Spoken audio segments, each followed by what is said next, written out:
আমার মহতরম দোস্ত ভাই ও বুজুর্গ, আল্লাহ পাক রব্বুল ইজ্জত কোরআনে কারিমে বলছেন, কুল আউযু বিরাব্বিন নাস মালিকিন নাস ইলাহিন নাস।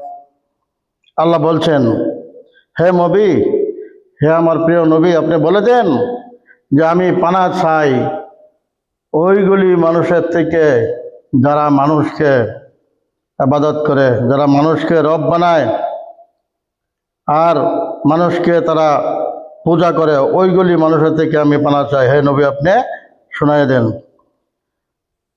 মিন শাররিল ওয়াসওয়াসিল খান্নাস। আর আমি ওইগুলি থেকে পানা চাই যেগুলি মানুষকে ধোঁকা দেয়।